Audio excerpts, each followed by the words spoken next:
اعوذ باللہ من الشیطان الرجیم، بسم اللہ الرحمن الرحیم۔ حضرت محمد صلی اللہ علیہ وآلہ وسلم پر وحی کا ابتدائی دور اچھے سچے پاکیزہ خوابوں سے شروع ہوا۔ آپ خواب میں جو کچھ دیکھتے وہ صبح کی روشنی کی طرح صحیح اور سچا ثابت ہوتا۔ پھر من جانب قدرت آپ تنہائی پسند ہو گئے اور آپ صلی اللہ علیہ وآلہ وسلم نے غار حرا میں خلوت نشینی اختیار فرمائی اور کئی دن اور رات وہاں مسلسل عبادت اور یاد الہی و ذکر و فکر میں مشغول رہتے۔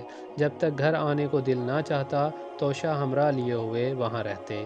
توشہ ختم ہونے پر ہی اہلیہ محترمہ حضرت ختیجہ رضی اللہ عنہا کے پاس تشریف لاتے اور کچھ توشہ ہمراہ لے کر پھر وہاں جا کر خلوت گزین ہو جاتے۔ یہی طریقہ جاری رہا یہاں تک کہ آپ پر حق منکشف ہو گیا اور آپ غار حرا ہی میں قیام پذیر تھے کہ اچانک حضرت جبرائیل علیہ السلام آپ کے پاس حاضر ہوئے اور کہنے لگے کہ آئے محمد پڑھو۔ آپ فرماتے ہیں کہ میں نے کہا کہ میں پڑھنا نہیں جانتا۔ آپ صلی اللہ علیہ وآلہ وسلم فرماتے ہیں کہ فرشتے نے مجھے پکڑ کر اتنے زور سے بھینچا کہ میری طاقت جواب دے گئی، پھر مجھے چھوڑ کر کہا پڑھو۔ میں نے پھر وہی جواب دیا کہ میں پڑھا ہوا نہیں ہوں۔ اس فرشتے نے مجھ کو نہایت ہی زور سے بھینچا کہ مجھ کو سخت تکلیف محسوس ہوئی، پھر اس نے کہا کہ پڑھ۔ میں نے کہا کہ میں پڑھا ہوا نہیں ہوں۔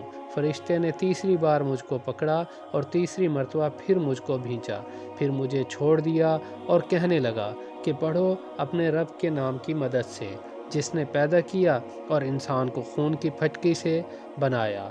پڑھو اور آپ کا رب بہت ہی مہربانیاں کرنے والا ہے۔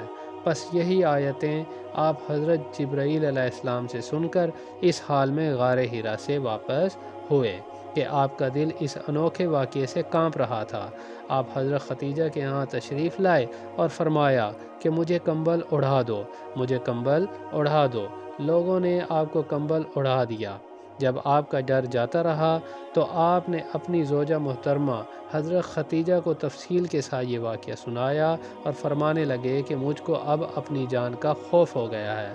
آپ کی اہلیہ حضرت ختیجہ نے آپ کی دھارس بندھائی اور کہا آپ کا خیال صحیح نہیں ہے، خدا کی قسم آپ کو اللہ کبھی رسوا نہیں کرے گا۔ آپ تو اخلاق فاضلہ کے مالک ہیں، آپ تو کنبہ پرور ہیں، بے کسوں کا بوجھ اپنے سر پر رکھ لیتے ہیں، مفلسوں کے لیے آپ کماتے ہیں، مہمان نوازی میں آپ بے مثال ہیں اور مشکل وقت میں آپ امر حق کا ساتھ دیتے ہیں۔ ایسے اوصاف حسنہ والا انسان یوں بے وقت ذلت و خواری کی موت نہیں پا سکتا۔ پھر مزید تسلی کے لیے حضرت ختیجہ آپ صلی اللہ علیہ وآلہ وسلم کو ورقہ بن نوفل کے پاس لے گئیں جو ان کے چچا زاد بھائی تھے اور زمانہ جاہلیت میں نصرانی مذہب اختیار کر چکے تھے اور عبرانی زبان کے کاتب تھے، چنانچہ انجیل کو بھی حسب منشاء خداوندی عبرانی زبان میں لکھا کرتے تھے۔ وہ بہت بوڑھے ہو گئے تھے، یہاں تک کہ ان کی بینائی بھی رخصت ہو چکی تھی۔ حضرت ختیجہ نے ان کے سامنے آپ کے حالات بیان کیے اور کہا کہ اے چچا زاد بھائی، اپنے بھتیجے محمد صلی اللہ علیہ وآلہ وسلم کی زبانی ذرا ان کی کیفیت سن لیجئے۔ وہ بولے کہ بھتیجے آپ نے جو کچھ دیکھا ہے اس کی تفصیل سناؤ۔ چنانچہ آپ صلی اللہ علیہ وآلہ وسلم نے اول تا آخر پورا واقعہ سنایا، جسے سن کر ورقہ نے بے اختیار ہو کر بول اٹھے کہ یہ تو وہی ناموس فرشتہ ہے جسے اللہ نے حضرت موسیٰ علیہ السلام پر وحی دے کر بھیجا تھا۔ کاش میں آپ کے اس عہد نبوت کے شروع ہونے پر جوان عمر ہوتا، کاش میں اس وقت تک زندہ رہتا کہ آپ کی قوم آپ کو اس شہر سے نکال دے گی۔ رسول کریم صلی اللہ علیہ وآلہ وسلم نے یہ سن کر تعجب سے پوچھا کہ کیا وہ لوگ مجھ کو نکال دیں گے، حالانکہ میں تو ان میں صادق و امین و مقبول ہوں۔ ورقہ بولے ہاں یہ سب کچھ سچ ہے، مگر جو شخص بھی آپ کی طرح امر حق لے کے آیا لوگ اس کے دشمن ہو گئے ہیں۔ اگر مجھے آپ کی نبوت کا وہ زمانہ مل جائے تو میں آپ کی پوری مدد کروں گا۔